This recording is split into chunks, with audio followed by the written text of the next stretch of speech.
Aujourd'hui, nous sommes en capacité, avec les outils moléculaires que nous avons, les outils biologiques, d'identifier une cause purement génétique. Mais aujourd'hui, c'est qu'une petite partie de l'iceberg. De nombreux cas de malformation congénitale restent sans cause.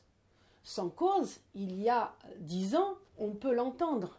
Mais aujourd'hui, est-ce qu'il ne faut pas aller plus loin et se poser la question de faire entrer dans notre nouvelle prise en charge de ces patientes des causes environnementales? Or, aujourd'hui, on a des données scientifiques, on a des données de l'environnement, mais on n'a pas, ce qui nous manque, c'est un registre des malformations. Vous me posez la question, bien évidemment, moi je vais prendre en charge une patiente, je vais prendre en charge un couple, je vais pouvoir leur donner une réponse à titre individuel. Mais je n'ai pas, moi, en tant que médecin dans un centre pluridisciplinaire de médecine fœtale, la possibilité de connaître tous les cas de la région. Seul un organisme dédié à ce travail pourra, après qu'on lui ait donné, colligé tous les cas, dire attention, on a une fréquence supérieure à la fréquence attendue. Concernant les agénésies des membres, certaines sont de cause génétique. Et celles-là, on les exclut. On a la cause, on sait. Après, on considère que ce sont des cas ponctuels.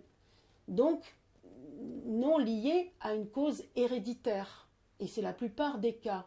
Mais aujourd'hui, la question peut se poser lorsque plusieurs cas, plusieurs fillettes, en l'occurrence, 3 fillettes sont nées dans un même périmètre géographique, à 15 km de proximité, et dans une fréquence de 6 mois pendant l'année 2016.